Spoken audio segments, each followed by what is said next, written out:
So I think almost everybody knowing this understands why I use that kind of mimetic language of how to unfuck your future, because everyone feels like their future's been fucked.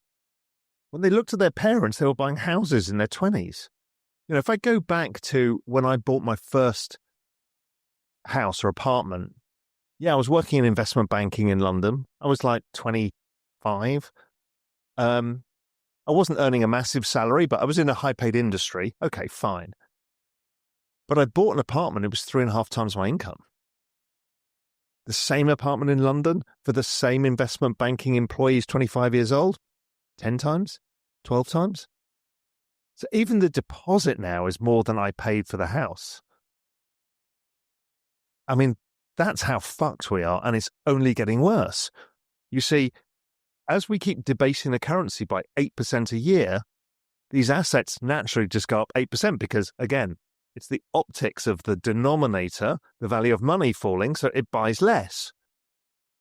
So that goes up, and then we got normal inflation. Just, go to the bloody supermarket or a restaurant in the United States. It's insanity how expensive it is now. But wages, well, they go up about 3% a year. Maybe if you're really lucky, 5% a year. But still, you kind of feel like you're on the hamster wheel and you just don't get anywhere. And that's what we've got to solve for people. Because if you don't break out of this, you're trapped. And it's a huge trap, and it's not going to change. Bitcoin Zella stands out with its simplicity and clarity. We've crafted an experience that anyone can dive into, whether you're a crypto expert or just a new to the crypto world. Now, guess who keeps his eye on us? The author of best-selling book Rich Dad, Poor Dad, Robert Kiyosaki. And we want to take this opportunity and thank all the people who trusted us, and we read every comment.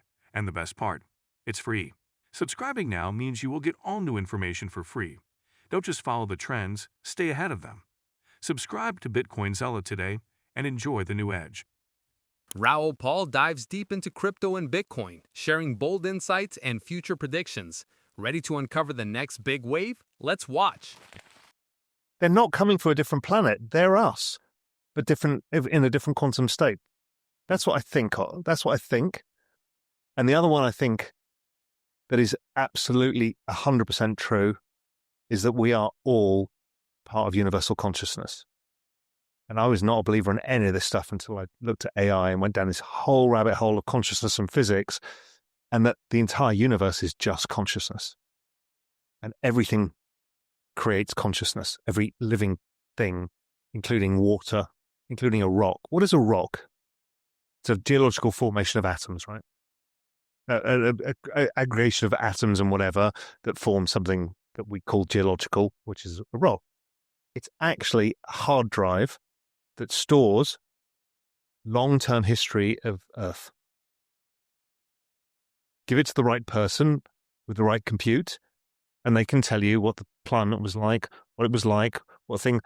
And then you go, oh, fuck. What are trees? Well, that's climate and soil. Oh, and then you figure out, the mycelium, all of the fungal layer that lives beneath everything, the largest structure in all of the world, is all connected in a synapse that looks like a brain. And then you realize the universe is connected in the same, and you realize, fuck, it's all the same thing. It's neural networks all the way down, all the way up. From microscopic scale, when you look at inside of atoms, down to the smallest scale, up to the universe itself. And you're like, oh, it is actually all connected. And physics knows this. And quantum is just the fact of how you can compute that much, is you have to have multiple states to be able to do it. So that's my big, not conspiracy theory, but I'm absolutely certain that physics will end up realizing that space-time is not the foundational layer of everything. Consciousness is everything. And that all we're doing with AI is creating the first steps to access the universal consciousness of humans and everything else by feeding into a superpowered machine that has now got all of the access to all of our thoughts, and we're just going to keep adding to it. And that is part of the whole kind of compute node of part of the universe. But it's all been computing forever. Everything is compute. You're compute, I'm compute, we're all compute. The tree is compute, the water's compute, everything. Ice core, when you measure ice cores, you know everything. Tree rings, what are tree rings? They're compute. They give you a perfect history of everything that happened with the climate. Everything is compute. Crypto hacks are hitting harder than ever in 2025, with over $2.4 billion stolen already, and most of it not from high-tech exploits, but from simple human mistakes. Phishing links, fake support accounts, and malicious wallet approvals remain the biggest culprits. The truth is, you don't need to be a tech genius to stay safe. Just building 7 simple habits can protect you from most scams and hacks. Start with your security. Ditch SMS codes and use strong phishing-resistant 2FA like hardware keys or passkeys. Double-check every wallet signature before approving anything. Those unlimited approvals are how drainers sneak in. Keep your savings in cold storage and only use hot wallets for daily transactions. Make sure your devices are clean, updated, and free of shady extensions. Always verify addresses and networks before sending crypto, and stay alert for impersonators or support staff asking for your keys. Finally, have a recovery plan. Mistakes happen, but quick action and preparation can turn a total loss into a temporary setback. My father was in marketing, but I was at university in the 80s, and I saw Wall Street and the film Wall Street and all of that stuff. And I thought, I want that.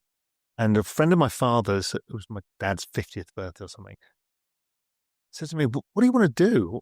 What job do you want to do? And it was a recession, so I was sort of looking to try and get a bloody job. But I said, listen, I'm thinking between marketing and finance. He's like, it's a really simple decision. He goes, both jobs are basically in sales. In one job, let's say you work for a great marketing company like Mars. They make candies and they sell them to millions. You'll get free Mars bars. Or you go and work for a bank and you'll get free money. And you've got to think about that, because really what we're trading off is our time and our knowledge.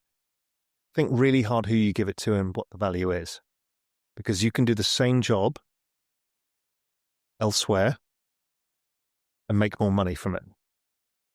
When I was at Goldman Sachs, we were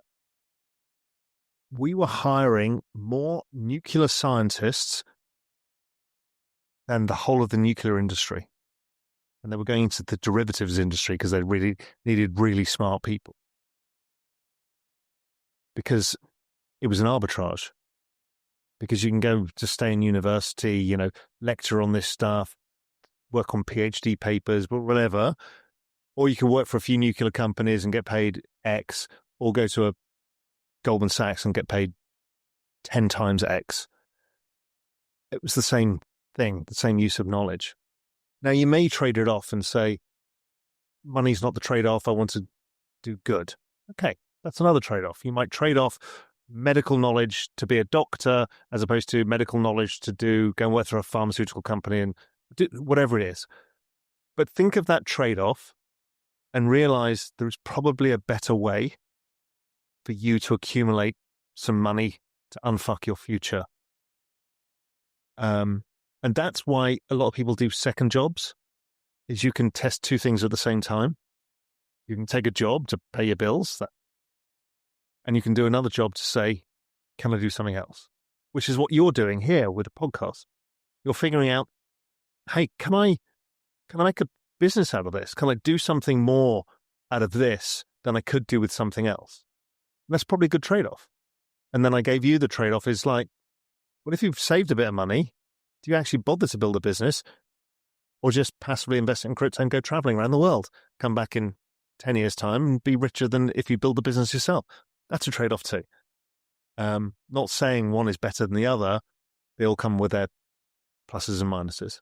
But that piece of advice, helped me because I went to finance and I got paid a lot more for it. So it got me faster up the curve of where I wanted my quality of life to be. Crypto derivatives funding rates have crashed to their lowest levels since the 2022 bear market, following one of the biggest leverage wipeouts in crypto history. Billions of dollars in leverage positions were liquidated over the weekend, triggering what analysts at Glassnode called one of the most severe leverage resets ever. Essentially, The market has flushed out much of its speculative excess, and that might actually be setting the stage for a rebound. Funding rates, the periodic payments between traders in perpetual futures, are a key pulse of market sentiment. When they drop deep into negative territory, it means short sellers are dominating, betting that prices will fall. But when too many traders lean bearish, it can create the perfect setup for a short squeeze, where rising prices force shorts to buy back, driving prices even higher. That scenario may already be unfolding. Data from CoinGlass shows sentiment shifting, with 54% of traders now leaning bullish and Bitcoin and Ether prices bouncing back after heavy losses.